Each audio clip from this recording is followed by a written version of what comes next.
This session tonight is around social value, a totally growing concept that's probably becoming more and more a common term as it progresses. So I want to explain some of that to you tonight and explain what's causing the interest within social value as a term.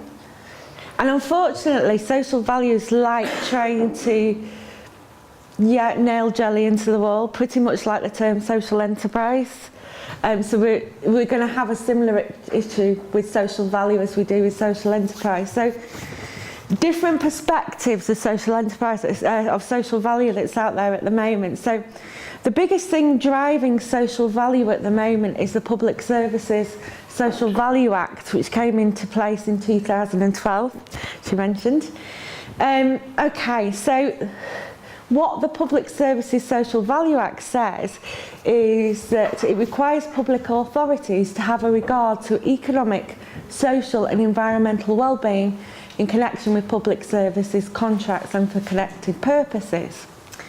So this has been nicely translated for us by Social Enterprise UK, who basically say that social value is a way of thinking about how scarce resources are allocated and used.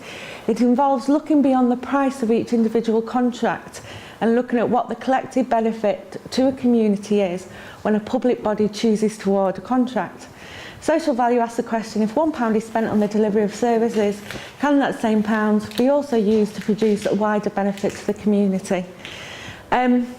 I saw red when I saw this, I have to say, and we are a member of Social Enterprise UK. What they're talking about there is something called social return on investment, not social value. But this is what's running the political perspective of social value, unfortunately.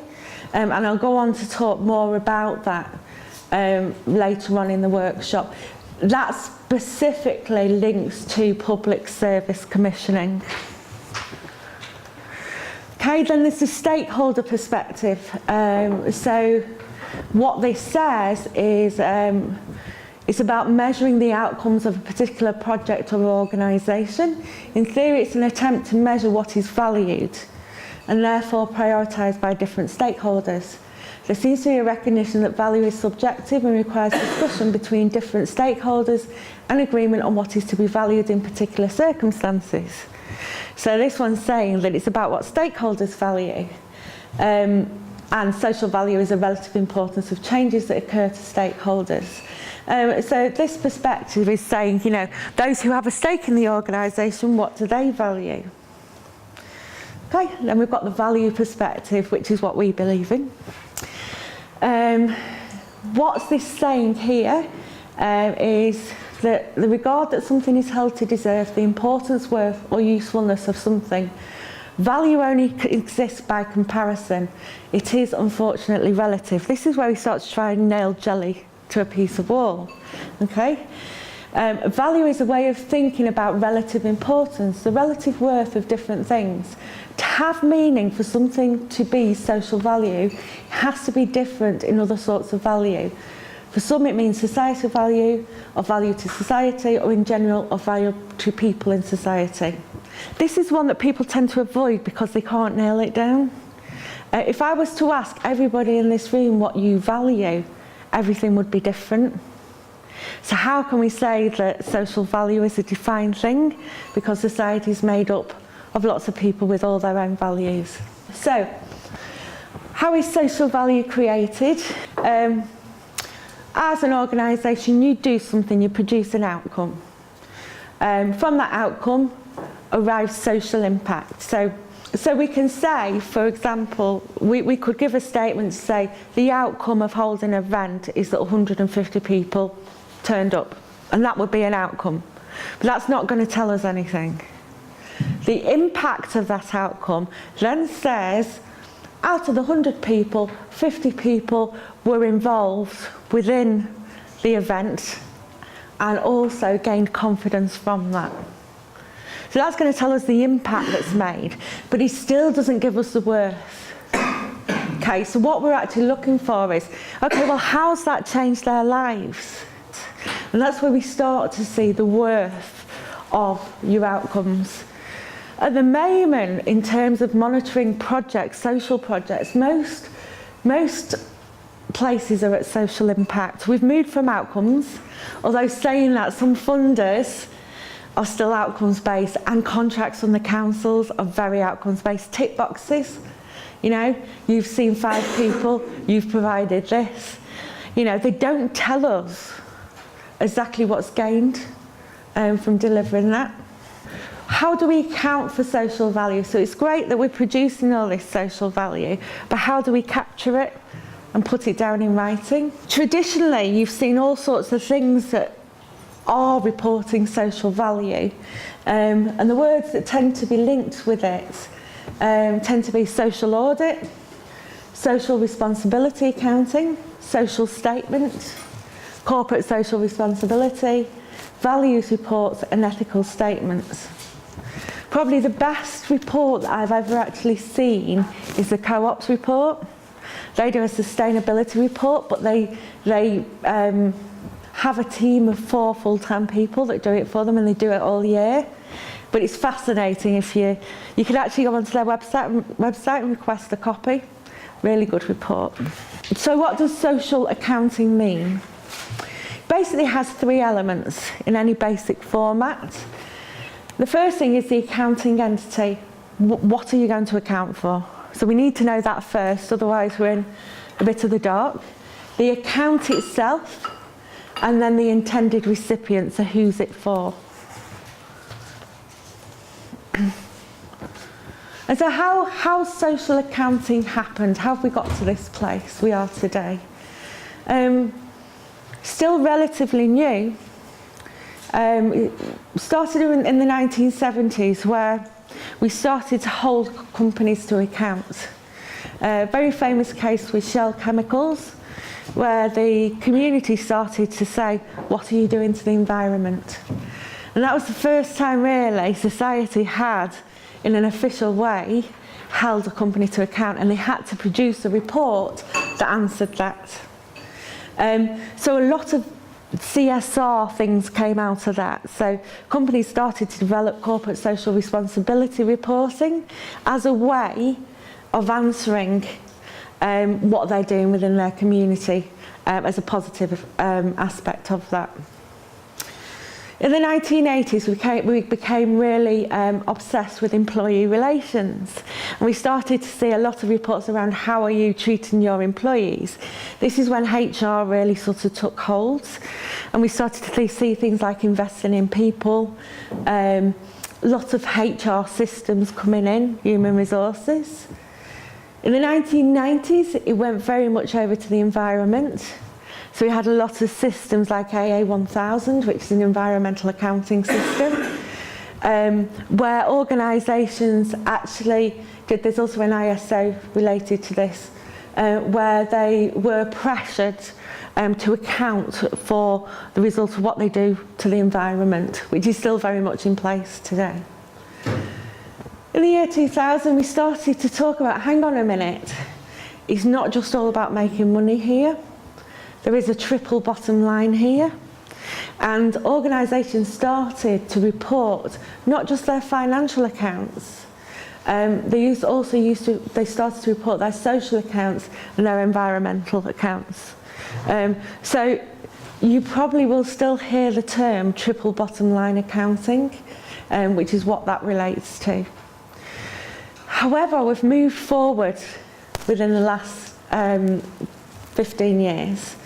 Very much in terms of social value and talking in language of social value.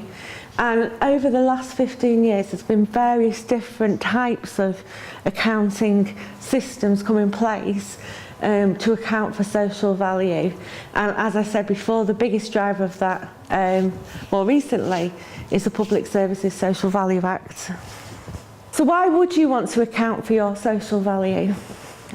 Various different reasons why people do it. When I studied social value and business ethics, there was part of why organisations, corporates, would account for their social value in terms of CSR reporting. And, you know, I still remain to be sceptic around the reasons why they do report their social value, although I think that's changing now. I think there's very much a managed process. So when we're looking about stakeholder management, we're looking at corporates and how they manage what people think about them. Utilising social value has become huge in marketing. So let me just give you an example. Cadbury's and fair trade. Do we think that Cadbury's went over to fair trade because they believe in fair trade? Or do we think Cadbury's went over to fair trade because it sells chocolate bars? Okay? CSR is a managed process. It sets out to collect what they do that puts back into the community. Social value is not. Social value happens and then we collect it. So it's a very different process. And some very interesting conversations around. I have a great belief that actually if it achieves value for the community, who cares the reasoning behind it? But yes, lots of debates around that. Yes, so you might do it because you want to actually speak to your stakeholders. You want to ask them what they value about your organisation. You want to know what they think. You might do it because where you're getting your money from says you have to do it. This does take place for a lot of funders.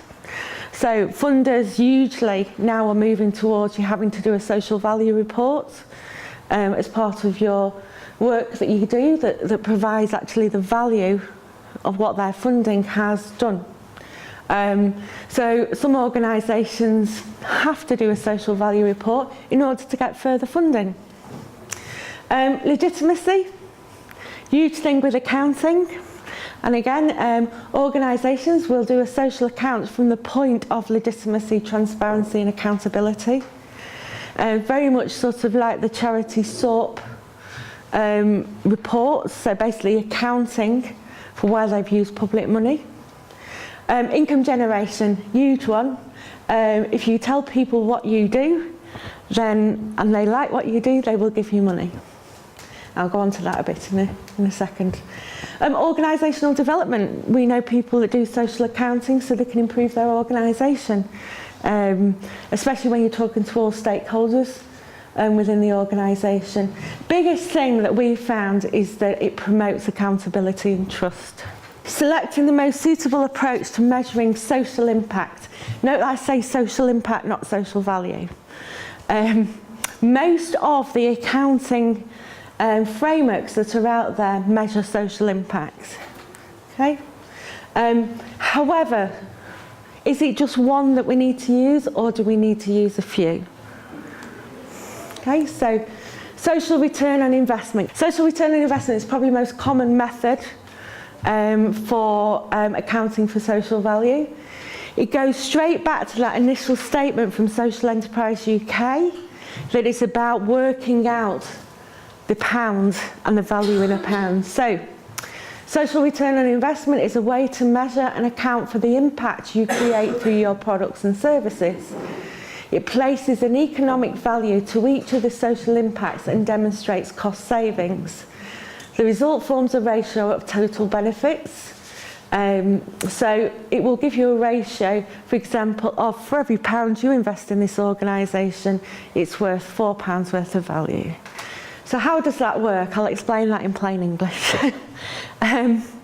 Basically, if we were to deliver a session for people who are anxious, 10 people come to the programme, and out of the 10 people, 5 of them go out there with tools to help them becoming less anxious.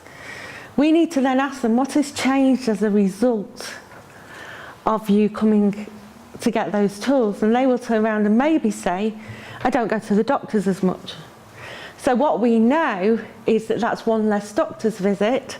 A doctor's visit is £28 for 8 minutes. So we know that's a cost saving of £28. So what we do is we collect all of those evidenced impacts and then calculate the value. So we're able to say then, for every pound that's invested, it's worth X amount worth of value. It's quite a complicated process, and relies on the data that you take on how much things cost. I have issues with social return on investment, but that's because I definitely suffer from the so what element. I never believe that the statistics are true, but that's a researcher in me. So social return on investment is primarily the number one accounting model for public service commissioning.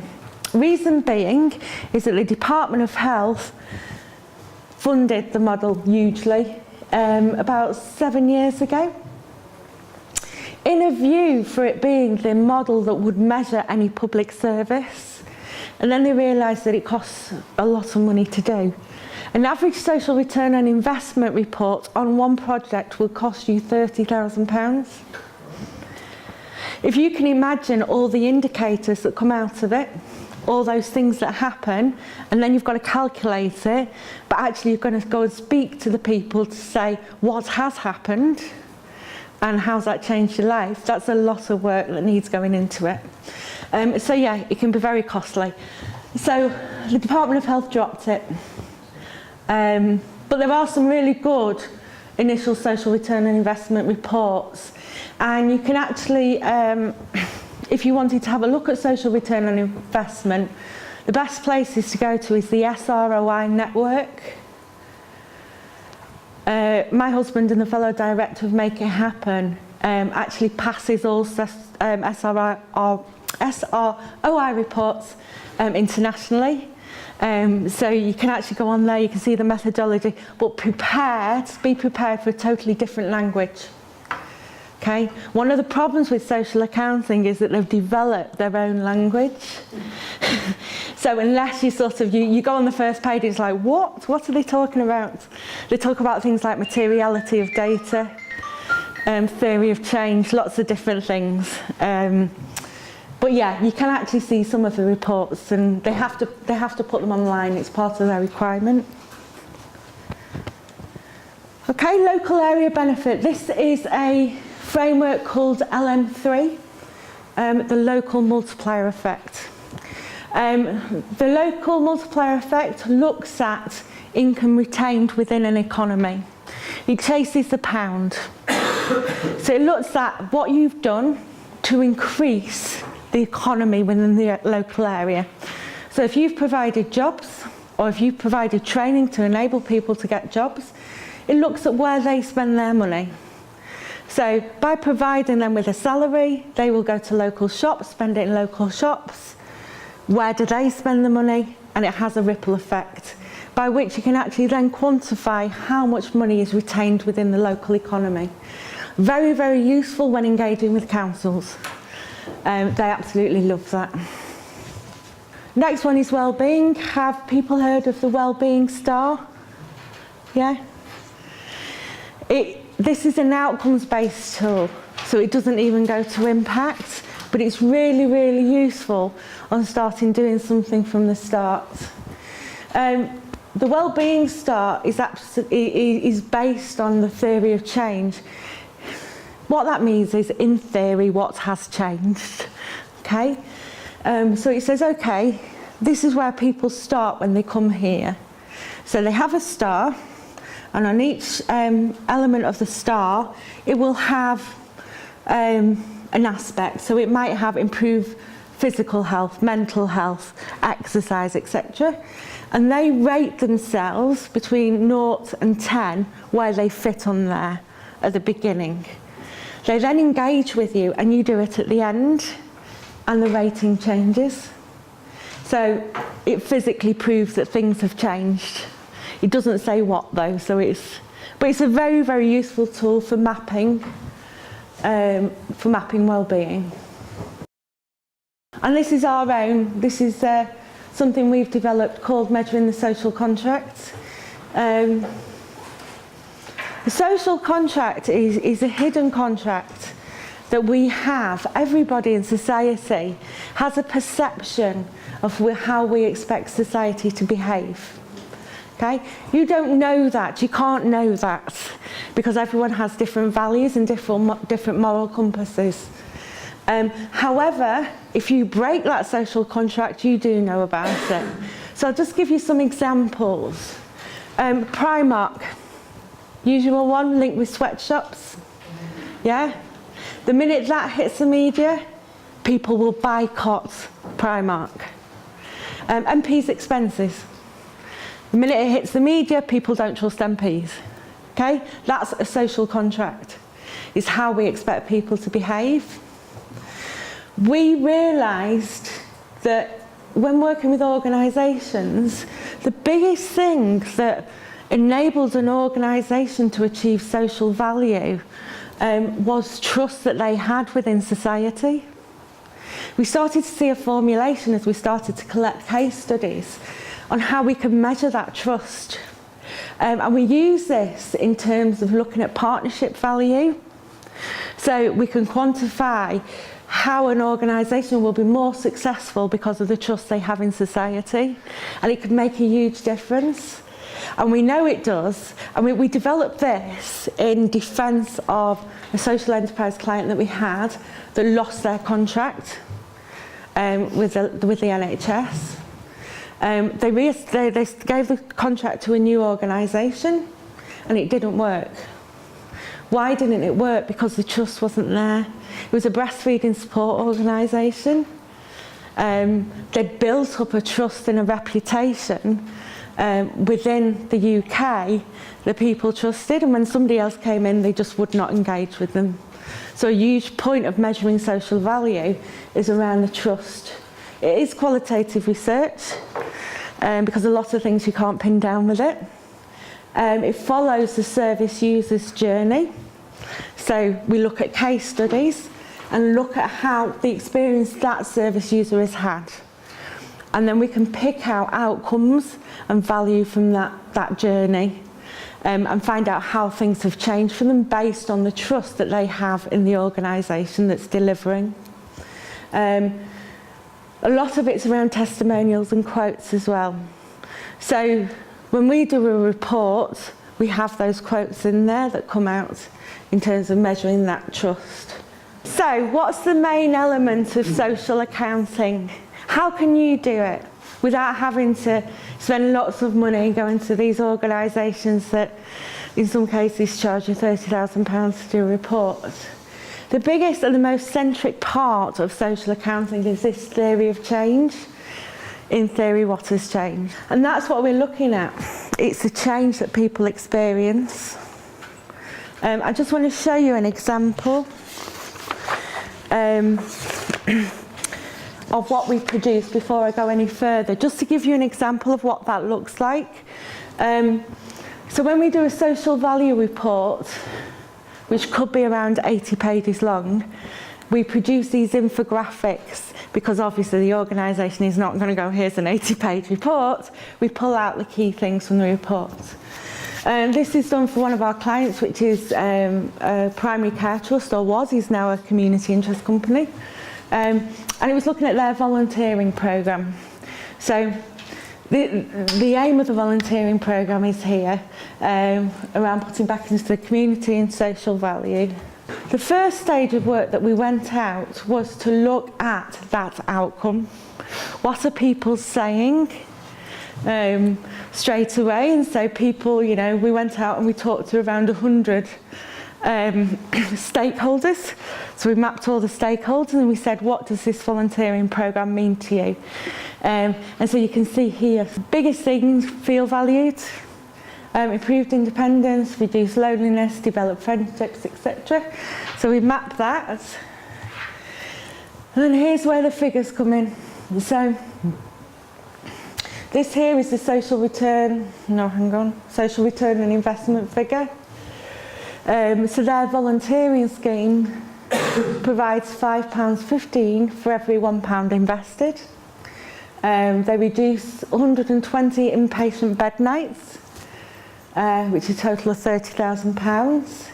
58,344 volunteering hours donated a year. Contributed over 205 2 million, is that, hours to the local economy. The reduction of 113,000 hours of social care report. Yeah, all the costings on there. Now, that is made up of different types of social accounting. So it speaks to different people. Commissioners will love the fact of the £5.15 because the Public Services Social Value Act says that's what it's about. It's about added value. What extra do you get for your pound? So they love that. They love the fact that you save hospital inpatient beds, the amount of money saved from that. A funder probably would like the fact of the volunteering hours, so that speaks to them. So yeah, a lot of information in there. So a lot more statements in there. 50% will have not volunteered before. And then we develop a social pledge. So the social pledge is their commitment and actually sets out what they intend to do. And this is what they'll measure against the following year. So it just gives you an idea of what I'm talking about when I start to talk about those figures and what can be achieved. So to explain more the process of how that happens, I want to take you through the accounting for social value model. This is our own. We have a separate company called the Social Value Business. And this is a process we use. We own the Social Value Quality Mark, which I'll talk to you about later. What made us do this? The fact that we were really knocked off that the big organisation could afford to do things and the little ones couldn't. So we wanted to develop something that smaller organisations could also use and was affordable to them. The methodology behind it actually comes from an academic based in Oxford, which is Alex Nichols. He talks usually around blended social accounting. There's one paper that really influenced me called Charities Don't Have to Prove Anything, Do They? And it's all around the fact that social organisations haven't had to prove what they do because people just believe what they do. And so he talks usually around you can't just use one system to measure everything, you have to blend them for the right purpose. So it's a blended social value accounting framework that identifies, measures, calculates and reports an organisation's social value. So how's it done? So there's a process. Now you can do this as well. It's not prescriptive for us to do it. We go into organisations when they don't have the resources to do it. Sometimes we train people. Sometimes we support them and mentor them through it. It depends on that organisation. So the most important thing with a social account is to plan it. Okay? You need to raise awareness of social value within your organisation. This is really key. If you're going to talk to people about social value, they're going to go, what? It's one of the hardest barriers because when you start asking people information, such as, how do you value this? It's actually going into their personal values. And if they don't understand the reason for you doing that, they can get quite feisty. So the first part is to plan it. Prepare a social value pledge. So what is it you're going to measure? Is it a small part of the organisation? Are you going to try and measure the whole organisation? Are you going to measure an activity? You need to set a pledge. And that pledge sets about the things you're going to measure. Getting board commitment, another big thing. If you do have a board, they need to agree to it. Otherwise, they'll stop it halfway through. In a lot of the pilots we did with this originally, it started to fail when we started to ask service users what value they'd got, because the board became very scared. They began to think that we were policing them, and that wasn't the case. So the board needs to understand why this is happening as well. Establish a project team, so get people on board to help take it forward, and develop a project plan, which comes in the prepare it. So it's essential for the organisation to prepare its stakeholders for the accounting for social value process, including the valuable resources invested by the organisation to research, analyse and measure this value. They've got to be committed to it. It's no use doing the first bit and then not doing the rest of it. So it does take time and it does take resources. This includes the creation of a targeted communication plan to raise awareness of both social value and the process that the organisation is about to undertake. When we go and deliver this with organisations, so we've done whole accounts for housing associations, primary care trusts, councils, lots of different organisations. We tend to do a learning event right at the beginning. So we'll identify who the organisation stakeholders are and invite them to a learning event to basically tell them what social value is and why the process is happening. So that's usually important. Then they won't be suspicious when you start asking them questions. Now the process of actually valuing it starts with stakeholder mapping. The most important thing about social value is identifying who your stakeholders are and how you're going to get to them. Okay? You need to be talking to at least 80% of your stakeholder groups, otherwise it's not going to give you a valid representation. And within those stakeholder groups, about 20% of people. So if you've got a group which is your service users, then you need to be talking to about 20% of them. Yeah? When you look at stakeholders, and this is another conversation I have with people, is anybody who has a stake in your organisation. For social enterprises, that's huge. And when we do this mapping social stakeholders, it can be the whole world. Yeah. So you need to define who your direct stakeholders are. Who are those direct stakeholders who have an effect of what you do? It's a straight direct relationship. Then you need to design the questions and test out the questions. The 3 questions you need to ask to measure social value are very, very simple. First thing you want to ask them is, what do you value about our organisation? Number 1. Second one is, how has the organisation helped you do things differently? So that's the second one, so you're mapping. And then the third one is, what has changed as a result of doing things differently?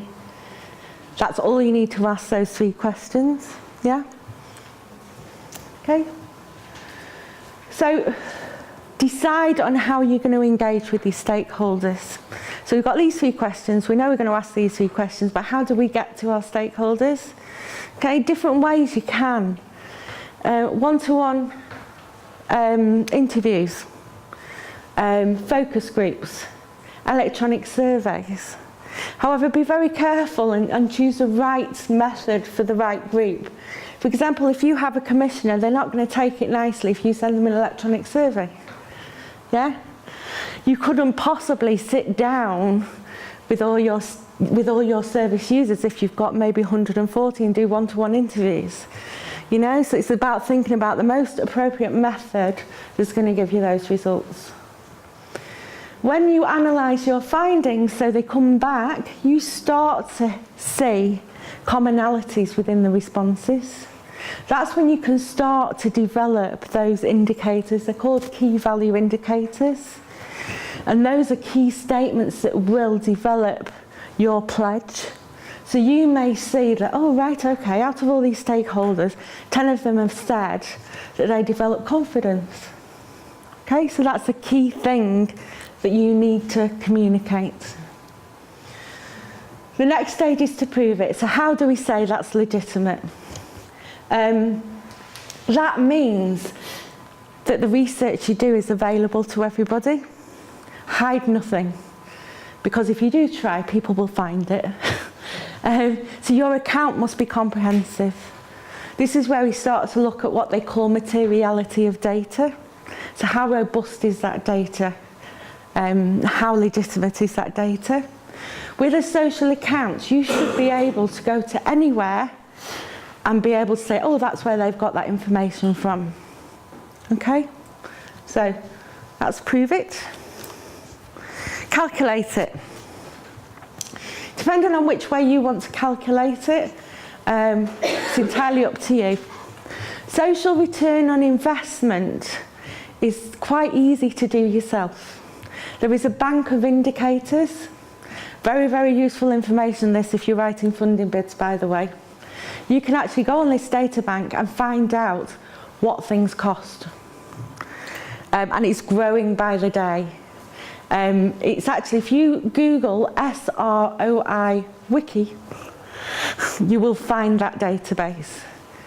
So you can go on there and say, okay, how much does it cost for police to be called out? We did a recent exercise in finding out the cost of suicide. So all of these are on there because every time somebody does a social account, we commit to putting the figures on this database. So there is a database out there where you can find out how much you're saving the public purse. Social return on investment. 3, the local multiplier effect, exactly that. Exactly as I said to you before. You know, has what you've done created jobs? If so, where do those people spend their money? Is it local? Very, very easy to work out. People usually tend to concentrate on staff on this one. And so they say, okay, we have 10 members of staff who are employed within a certain area and they spend their money in a certain area.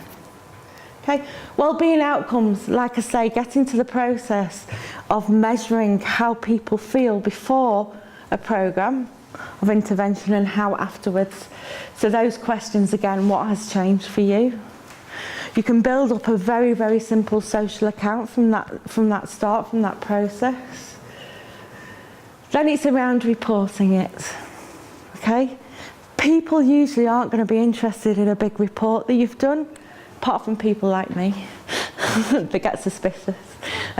Needs to be there to provide legitimacy. But it's the key statements people want to hear.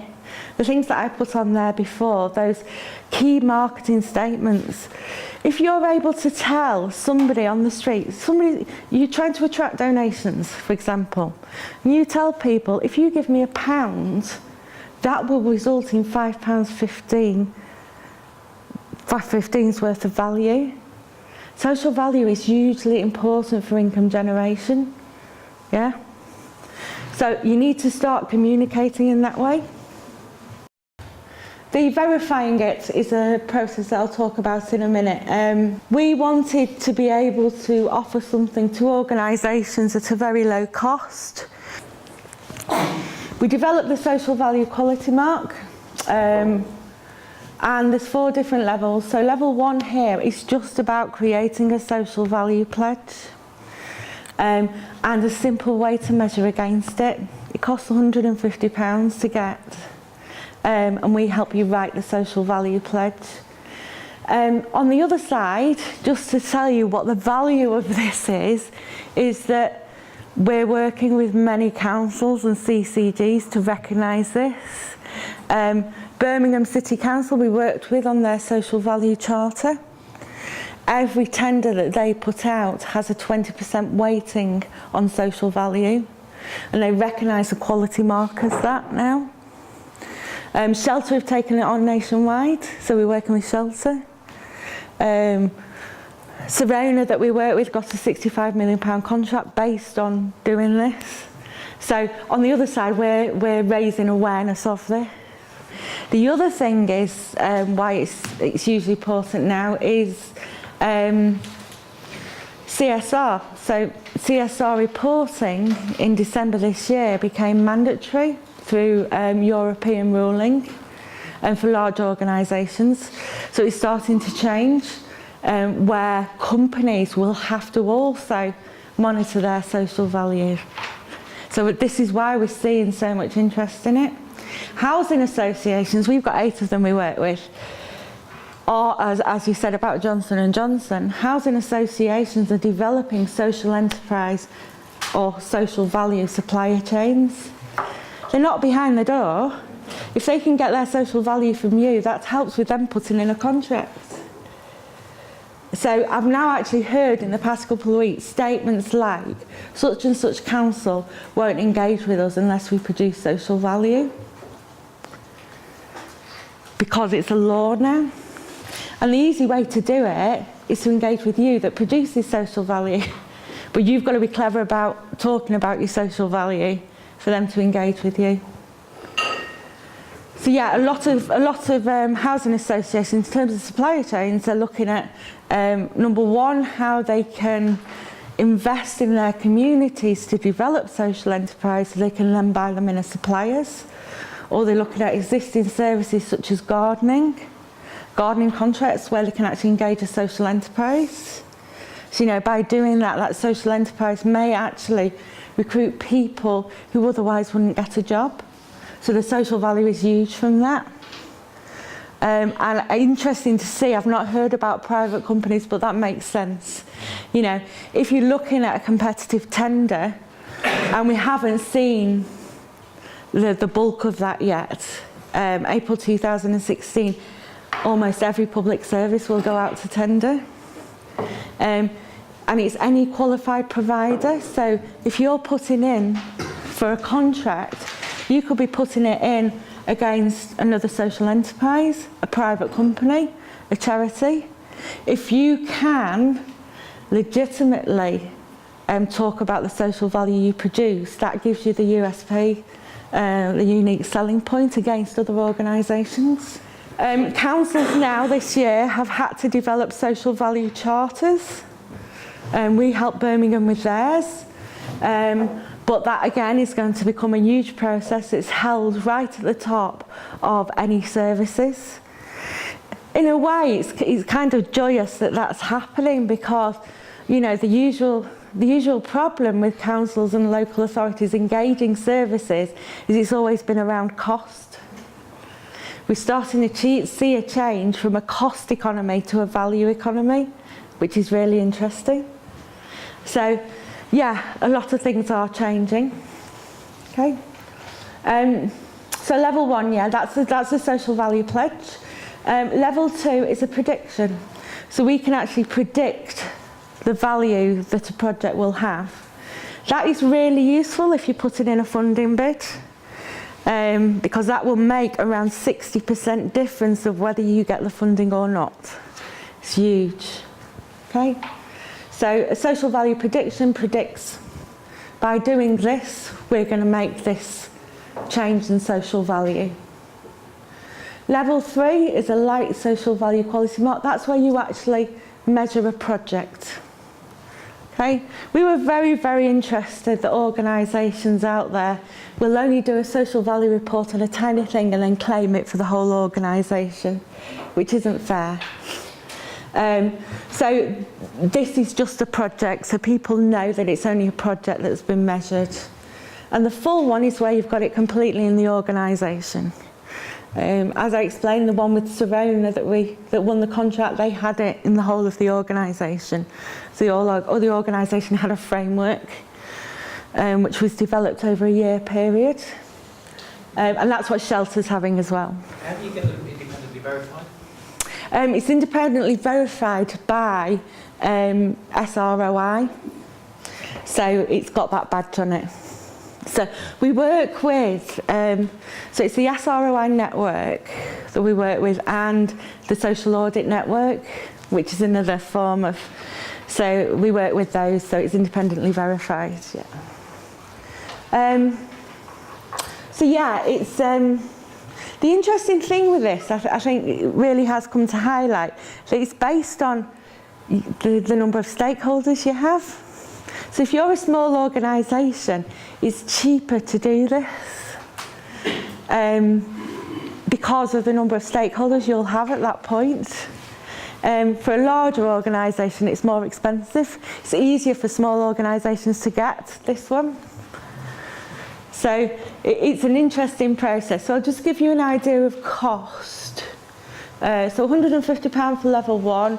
Level two works out about £3,000. Level three is around 6,000. Level 4 depends on the organisation, on the size of it. But we work with Awards for All as well. So Awards for All have given funding to our clients to get this done, so it doesn't cost the clients anything. Our passion is to get this out to smaller organisations and social enterprises, so you can start to win contracts, so the big guys don't get in there and get them. So that's our passion behind this. Okay, so as we were saying about the future of social value, local authorities are establishing a social value charter that dictates the way in which a council will achieve social value. That will lead a lot of stuff that they do in the future. Commissioners, up to 20% weighting in tenders, as we spoke about, attributed to social value. Housing associations, social value supplier chains. Corporate social responsibility, EU-wide mandatory reporting. Funders are interesting. This is where another big growth has been. Funders are now requesting social value reports, not just monitoring information, because they want to know what value their money that they've given you has had. How's it changed the world? What has it done? So they're looking for proof of that, but they're also asking you for it at the application stage. You know, there's a lot of applications that now say, how are you going to monitor your social value? Donors is a huge one. What is my pound worth? As I said to you before, most charities will say, because they have to by law, out of £1 that you give me, 60p goes to its cause. Yeah? What if you can say, give me £1 and it maximises it to £5? Yeah, it's got a totally different message. Donations and fundraising is usually going social value. People want to know what they're going to get with their pound. And then they want an evidence base to say, how do you know that that pound has done that? In fact, there was something in Third Sector Weekly this week about some of the larger charities, a huge proportion of their costs are actually going on salaries themselves. And so those questions have been asked. Yeah. There was a really big article that I saw. Obviously, I'm fascinated by this. And there was this big article around, I think it was in The Guardian, around arts organisations. And basically they were saying, so what? You know, tell me what the value is, tell me what the worth is that you do. And you know, to a way I think actually that frustrates me, because I have a lot of arts organisations I work with. But it's not that they're not having social value, it's because they're not calculating it and communicating it. You know, if we can all start to do that, we start to say, hang on a minute, there is worth to this sector, there's huge worth. Because things like that, if that goes out in the press, for example, that social contract that people have, we'll link that with every charity. So straight away they go, I'm not giving money to a charity because it all goes on salaries. Now I know that happens already, you know, and every time something is put out there, yeah, and social media is our biggest danger in that. It takes one tweet and that's it. So the point of accounting as well, I'll just explain how that works within it too, is if that does happen to you and you're questioned around what you do socially, you can throw them the social value report back. So it also gives legitimacy. The quality mark that we have is an audit on the legitimacy of an account. So basically it asks things like, have you engaged with at least 80% of stakeholders? Who's asked the questions? How have those been interpreted? Because there's a lot of things that are left open within a social account that you can get away with. Which is why we developed the quality mark. And the quality mark says it's been done in a way that truly captures social value. And that's why housing associations are buying into it as well. Yeah, it takes a lot of studying what all the other frameworks are like. So, to remain, we have a directory on the website. So the other thing we wanted to do is have a directory of all the organisations that have it, and it basically sets out what their value is. So if you want to remain on the directory, it has to be renewed every year. It's taken us 4 years to develop this and get it right. It's not something that's straight away there, you know. But yeah, people are talking about it a lot. We do have a danger that, you know, who sets the standards, who does legitimacy reports. You know, when you look at all the criticisms, and academically, the whole conversation around social accounting doesn't go further than the critiques around it, because they can't get over it. They can't get over sort of how you make data be like that, how you measure all these values, and you know, it just goes on and on and on, the discussions around it. There is an interesting paper that talks about social bricolage. Social what? Bricolage. I'll explain that to you, and that's really useful for you in social capital. It talks about how social enterprises have a unique ability to trade against market forces. So example, because we're dealing with our values and people with common interests, we can trade without money. So what it's saying is that people will donate to you, people will exchange skills. You don't get that in a normal business. So there's some really interesting work into social capital in terms of how social economy is changing things. You know, we're seeing things like time banking, we're seeing things like local exchange partnerships, the local pound, lots of different things where people are trading on what they value. We call it a fair exchange. On what people value. And again, and this is the thing that fascinates me, you know, I could value swapping my skills for having a free haircut. You may not do. You may value it for, I don't know, having a meal somewhere. You know, we all have different things, so we trade on our values. The thing that I wanted to get across to you about social accounting, I know I've whizzed through it and the complicated stuff. There's an ability for everyone to start doing this. To start just talking in little steps about what you do, what's the value of what you do. You know, start thinking about that with your social enterprise. You know, what is it? What worth do we have to society? Let's start shouting about it, because we need to change the discussions out there. You know, and we need to protect it as well. We don't want. There's a fine line against it being whitewash. Yeah, where basically people will start turning around and saying, "Oh well, they're just doing that to sell things." Yeah, so we've got to really get the truth out there. We all need to get doing this. All right, so thank you very much for listening to me. We finished early, which is great. I'm off to Kiel to do the same session tomorrow. Thank you.